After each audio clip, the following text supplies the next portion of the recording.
Mais tu dis que le travail corporel dans le yoga zen est une méditation en action. Le concept que se font la plupart des gens sur la méditation implique justement l'inaction et que le corps soit complètement immobile. Alors explique-nous ce qu'est la méditation en action.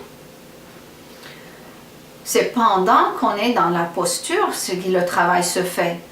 Donc, ce qui est le plus important, c'est de pouvoir comprendre que quand on le fait pendant le cours, pour moi, c'est une méditation. Le travail de senti, c'est un travail de méditation. On voit comment le corps fonctionne.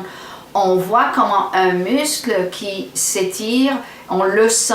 Et puis comment, des fois, quand le muscle est bien étiré, qui est à sa place, et puis qui va remettre les verres, on sent que ça craque.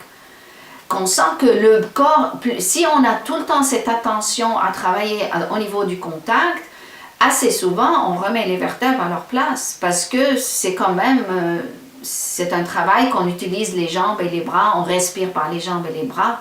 Dans la posture, c'est la phase statique qu'on peut dire. Mais lorsqu'on prend la posture, il y a un mouvement. Là, il peut y avoir une attitude de méditation en action, d'être attentif au mouvement. Il y a de l'action, là. C'est exactement quand on travaille le corps, mais en ayant toute l'attention, comment le corps fonctionne.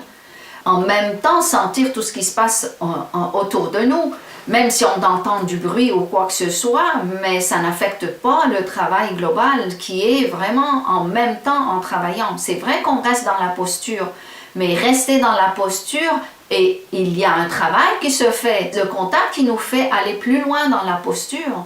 S'il n'y a pas le contact, il y a les pensées qui vont prendre place. Pourquoi laisser l'image mentale prendre la place au lieu de sentir comment le corps fonctionne et qui nous remet en place et qui nous dit absolument cette attention qui nous remet en place? C'est parce que vraiment l'attention profonde et le contact, le travail du contact, c'est lui qui va remettre. Parce que moi, là, on peut remettre jamais un muscle ou un vertèbre à sa place s'il n'y a pas d'attention.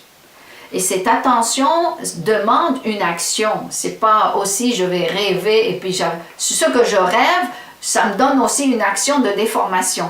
Mais quand je suis attentive au niveau du contact, au niveau de laisser respirer, de ne pas tirer, ne pas forcer, je dis toujours ne rien vouloir, ne rien faire, simplement sentir. Mais finalement, il y a tout. Tout ça change, même on ne peut plus porter des chaussures pointues parce que c'est le travail qui remet en place, le corps il devient très sensible, on voit ce qui lui convient, on voit ce qui ne lui convient pas, mais tout ça va ensemble. Et au lieu de laisser l'image mentale, le côté psychologique qui nous dit non je ne veux pas, ça me dérange, ça me fait mal, ça me fait ceci, c'est simplement, vous n'avez pas besoin de tirer, et on peut se détendre, même si on reste dans la posture pendant 3, 5, 6 secondes, 10 secondes, 30 secondes, selon chacun son rythme.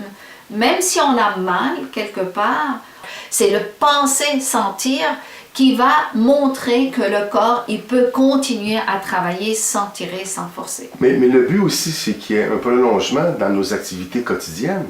Oui, mais si on le fait pendant le cours, on peut le faire dans la vie. Tout le monde, ça c'est tout le monde a pu voir ça clairement. Que le fait qu'on l'a fait pendant le cours, que dans la vie quotidienne, au bout de 4-5 fois, là, tout le monde arrive dans la vie quotidienne à sentir davantage, à se replacer. Le corps, il se déforme, il se replace. Parce qu'une fraction d'attention, ça peut amener à 2 fractions d'attention dans la vie quotidienne. À mon sens, avoir une qualité d'attention dans la vie quotidienne, pour moi, c'est typiquement zen.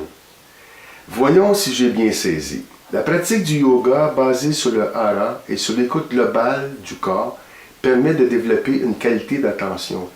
Cette qualité d'attention vécue dans toutes nos activités quotidiennes serait la méditation en action. Exactement. Parce que je répète que quand on le fait pendant le cours, on peut le faire dans la vie quotidienne. Si on ne le fait pas dans le cours, si je sépare, je fais des techniques respiratoires à part, mouvements à part, relaxation à part et tout est à part, et dans la vie quotidienne, quand vous passez l'aspirateur ou la tondeuse, vous ne dites pas après je vais respirer, après je vais relaxer, après, ça ne marche pas. C'est le travail qu'on fait pour que l'intérieur s'habitue que dans la vie quotidienne qu'on puisse le faire. De toute façon, le yoga, elle sert pour qu'on puisse vraiment découvrir dans la vie quotidienne cette attention. Je comprends maintenant pourquoi tu appelles ton travail corporel Yoga Zen.